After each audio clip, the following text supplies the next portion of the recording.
দুয়ারে রিপোর্টারের শুরুতে যে খবর দিয়ে শুরু করব, নার্সদের সতর্ক করলো এবার স্বাস্থ্য দপ্তর। নার্সদের একাংশের বিরুদ্ধে একাধিক অভিযোগ, ডিউটিতে ঢিলেমি নয়, কড়া বার্তা স্বাস্থ্য দপ্তরের। ঠিক কি কি বার্তা দেওয়া হয়েছে নার্সদের স্বাস্থ্য দপ্তরের তরফে জানাবেন ইন ডিটেল আমাদের প্রতিনিধি অভিজিৎ চন্দ্র রয়েছেন সঙ্গে। অভিজিৎ,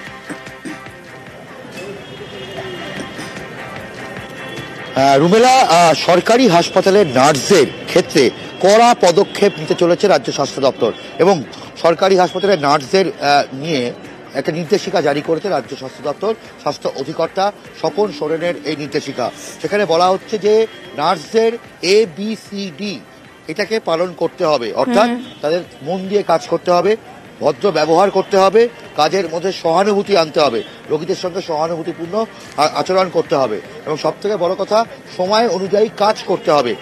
এবং এই নির্দেশিকা জারি করা হয়েছে স্বাস্থ্য দপ্তরের তরফ থেকে সমস্ত রাজ্যের সমস্ত সরকারি হাসপাতালের নার্সদের জন্য, কর্মরত নার্সদের জন্য এই নির্দেশিকা জারি করা হয়েছে। এবং নার্সিং প্রশাসকদের অর্থাৎ নার্সদের যে মেট্রন থাকে তাদেরকে এই গোটা বিষয়ে নজরদারি করতে বলা হয়েছে। যদি কারো ক্ষেত্রে দেখা যায় যে এই ধরনের অভিযোগ আসছে, তাদের বিরুদ্ধে অবিলম্বে ব্যবস্থা নেওয়ার নির্দেশ দেওয়া হয়েছে। এবং এক্ষেত্রে এই যে নির্দেশিকাকে কেন্দ্র করে কিন্তু এখন থেকেই রাজ্যের বিভিন্ন নার্সদের সংগঠন তারা কড়া প্রতিক্রিয়া দিচ্ছেন। তাদের বক্তব্য যে মেদিনীপুর মেডিকেল কলেজের ঘটনার পরিপ্রেক্ষিতেই এই ধরনের নির্দেশিকা জারি করা হচ্ছে নার্সদের বিরুদ্ধে। কারণ সরকারি হাসপাতালে যত সংখ্যক নার্স থাকার কথা তার থেকে অনেক কম সংখ্যক নার্স রয়েছে। যদিও স্বাস্থ্য দপ্তরের বক্তব্য যে নার্সদের বিষয়ে যে নির্দেশিকা জারি করা হয়েছে তা রোগী পরিষেবার জন্য, রোগীর স্বার্থের জন্য, রোগীদের সাথে ভালো ব্যবহার করতে হবে, কাজে মন দিয়ে কাজ করতে হবে এবং সহানুভূতির সঙ্গে গোটা নার্সিং পরিষেবা দিতে হবে। এই নির্দেশিকা যেন পালন করা হয়। রুমেলা, বেশ। সদ্য মায়ের শিশু মৃত্যু, মেদিনীপুর মেডিকেলে ফের অঘটন। মৃত্যু রেখা সাউয়ের শিশুপুত্রের। ভেন্টিলেশনে ছিল সদ্যজাত, 7 দিন ভেন্টিলেশনে থাকার পর মৃত্যু। কিন্তু কেন এই মৃত্যু? সেই বিষাক্ত স্যালাইনেরই কি এফেক্ট? সাংবাদিকরা প্রশ্ন করেছিলেন, কি উত্তর জানাবেন আমাদের প্রতিনিধি শোভন রয়েছেন সঙ্গে। শোভন, দেখো রুমেলা, যেটা জানা গেছে হাসপাতাল সূত্রে জানা গেছে, হাসপাতালের প্রিন্সিপাল যেটা জানিয়েছেন যে প্রসূতি রেখা সাউ, যে প্রসূতির যে সদ্যজাত পুত্র সন্তান গত 7 দিন ধরে ভেন্টিলেশনে ছিল, সেই ভেন্টিলেশনে যে শিশুটি ছিল তার আজকে সকাল 9টা নাগাদ মৃত্যু হয়। এবং এর পেছনে কারণ হিসেবে যদিও এখনো ঘটনার পুরো তদন্ত হয়নি, এখনো পর্যন্ত ময়নাতদন্তের রিপোর্ট হাতে এসে পৌঁছায়নি, সে কারণে প্রাথমিকভাবে যেটা মনে করা হচ্ছে যে সিভিয়ার বার্থ এক্সপিসিয়া এই হয়েছিল এবং এই কারণেই ভেন্টিলেশনে রাখা হয়েছিল গত 7 দিন ধরে এই শিশুটিকে। এর ফলে যেটা মেডিকেলের টার্ম অনুযায়ী আমরা বলতে পারি যে শিশুর ব্রেন এবং শরীরের অন্যান্য অর্গানে পর্যাপ্ত পরিমাণে অক্সিজেন পৌঁছাচ্ছিল না, সে কারণে তাকে ভেন্টিলেশনে রাখা হয়েছিল এবং সংকটজনক অবস্থাতেই ছিল। আজকে যেটা 9টা নাগাদ এই শিশুটির মৃত্যু হয়েছে। যারা চিকিৎসক ছিল, অভিজ্ঞ চিকিৎসকেরা ছিল শিশু বিভাগে, তারা অনেক চেষ্টা করেও কিন্তু এই শিশুটিকে বাঁচাতে পারলো না। বেশ, শিশুর পরিবারের কি বক্তব্য শুনবো, তারপর শুনবো কি দাবি করছে মেদিনীপুর মেডিকেল কলেজের প্রিন্সিপাল।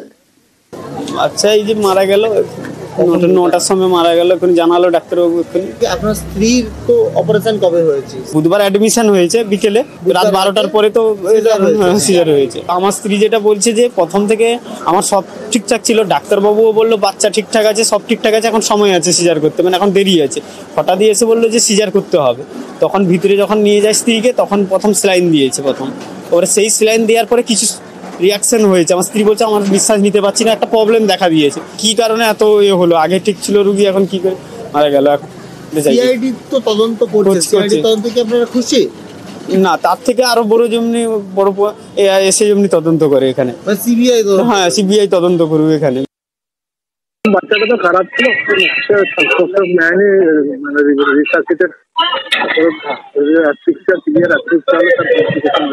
সিজারের কি ইন্ডিকেশন ছিল সেটা না দেখে তো বলা যাবে না। মানে সিজার যখন করা হয়েছিল তাদের ইন্ডিকেশন ছিল, বাচ্চা হয়ে হয়তো ইয়ে হয়নি। এমএসবি অফিস থেকে আরো বলছে দরকার হলে পোস্টমর্টম করা হবে। 7 দিন হসপিটালে ছিল বাচ্চাটা। কি কমপ্লিকেশন ছিল বা না, ওটা সিভিয়ার বার্থ অ্যাসফিক্সিয়া ছিল, আন্ডার ট্রিটমেন্ট। স্যালাইন দেওয়ার পর থেকে তার শরীরে সমস্যা শুরু হয়, প্রসূতির শরীরে। এইগুলো কি তাহলে খতিয়ে দেখা হবে? আপনি আমাকে জিজ্ঞেস করলেন বাচ্চার ব্যাপারটা, তাই না? কি কি দেখা হচ্ছে আপনাদের তরফে সেটা যদি। পেশেন্ট তো 7 দিন অ্যাডমিটেড ছিল ইন ক্রিটিক্যাল কেয়ার, এনআইসিইউ, সেখানে তার ট্রিটমেন্ট হয়েছে। Patient was in shock with renal failure. তারপর পেশেন্ট আজকে 9:10 এক্সপায়ার করেছে। ন্যায্য মূল্যের দোকানের স্যালাইনে ফাঙ্গাস, বিষাক্ত স্যালাইনে মৃত্যুর পর নিষিদ্ধ আরএল স্যালাইন। বাইরে থেকে কিনতে হচ্ছে স্যালাইন এবং ওষুধ। ন্যায্য মূল্যের দোকানের স্যালাইনে ফাঙ্গাস। ন্যায্য মূল্যের ওষুধের দোকানে কি করে ফাঙ্গাস থাকে, কথা বলবো আমাদের প্রতিনিধি শোভন রয়েছেন সঙ্গে। শোভন,